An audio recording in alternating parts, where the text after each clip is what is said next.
Hello all! Last week I made a video showcasing my video game collection here, and I noted if anyone had any questions about any particular games or consoles or anything like that to send me a message, leave me a comment, and I'd make another video addressing them all. So here's that video, and here's some of the questions I got. One question I got is, what is the rarest NES game I have? Now I mentioned I don't have all of them, so I'm still missing things like Stadium Events and the World Championship carts, of course.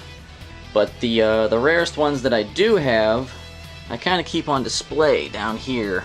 Contra Force actually isn't that rare. I just have it down here because it's the first NES game, the first single NES game I ever paid more than 20 bucks to have. So that kind of holds a monetary significance.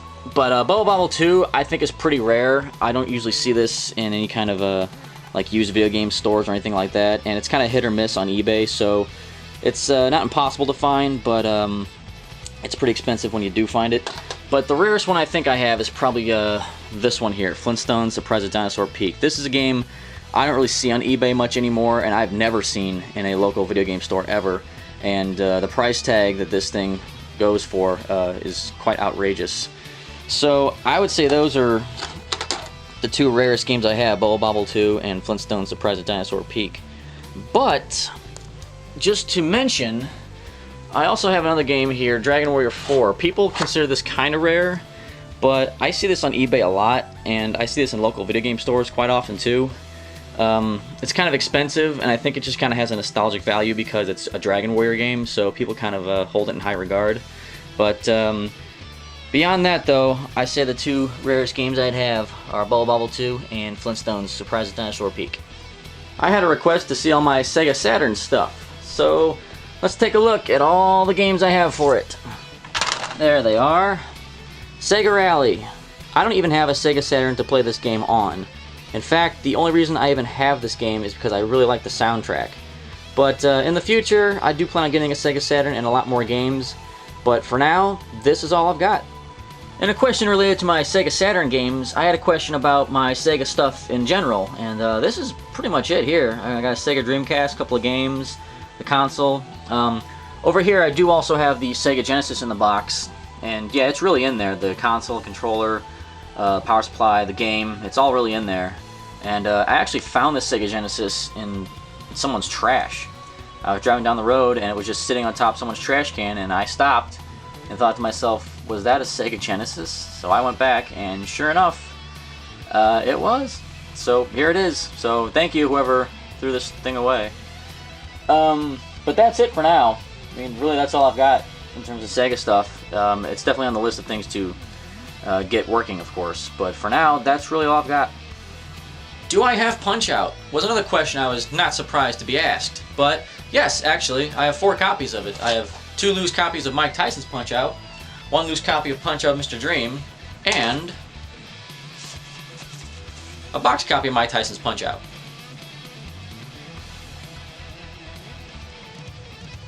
Another good question I've been asked is how much money I've spent on all this stuff. And believe me, I wish I knew. I used to keep track on a spreadsheet what games I got, who I got it from, how much I spent on it, how much I paid for shipping if it came from eBay, what eBay users sold it to me. I used to keep really good track of all things like that. But eventually people started donating things to me, and some of the things they donated I already had, and it got confusing, so I kind of lost track. But I really don't know the exact number. But I got a lot of receipts here. eBay receipts, local video game store receipts, so I guess if I really wanted to, I'd go through and figure it all out. But let's take a look at some of them, just for the fun of it, huh? F-15 Strike Eagle, spent $5 on that. Here's a couple of games, Heavy Barrel, $5, Fisher Price, gotta have it, $5. Mighty Bomb Jack, Darkman, $5. You kind of see where this is going. It all adds up. Everything adds up. And here's a list of like 5 games, and you can see that. Maybe you can't, I don't know. But there's a list of 5 games. I paid $1 for each of them. Here's about 12 games. $5, $5, $5, $6, $3. I mean, it all adds up. Let's see. Here's some eBay receipts. Let's see. $2, $1, 1 cent. 1 cent. It says 1 cent right there. You can see it. Right there. You see it? Can you see it? Maybe you can't. I don't know. That says 1 cent for Vegas Dream. Is that a good game? There's a list of games. There's a list of games. I mean, you can tell it adds up quick. So I guess probably in the couple thousands of dollars been spent on it. But on the positive side, I guarantee I could probably sell all of it for 3 or 4 times more than I paid for it. So bottom line, I don't know how much I spent on it in actuality, but if I ever figure it up, I'll let you know. Another question I was kind of surprised to get was a question about this game, Sapphire for the PC Engine. Now, I'd like to note that I actually have 3 copies of it, and I got these all off of eBay about 5 or 6 years ago. All from the same seller, all the same transactions, so I got a pretty good deal on it actually. I don't remember exactly how much I paid for it, but I remember it was probably way too much. But yeah, I could do a whole video just reviewing this game. This game is great. I love this game. I could talk about this game forever.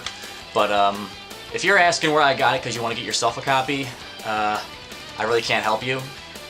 I mean, I've looked on eBay here and there and for the past 5 or 6 years since I got these, and I've seen it on eBay twice since then. So I really can't help you if you're looking to get a copy of it. I'll sell you one of these. I've gotten a question about if I've always had this collection or if I've had to rebuild it. And yeah, when I was younger I traded in some of my consoles and games for the next generation of consoles and games. For example, the original Nintendo I had has been traded and sold long ago. Since then, of course, I've gotten more Nintendos. There's a couple up there. There's one down here on the floor. Sega Genesis, same thing. I sold my Sega Genesis with all the games a long time ago, but since then I've gotten another one. The handfuls of things that are original that I still have are like the Super Nintendo games here. I mean, all of these are the original ones I bought from the store, sealed and wrapped. So those are all originals. And on a nostalgic value, this is actually the first copy of Super Mario Bros. I ever had.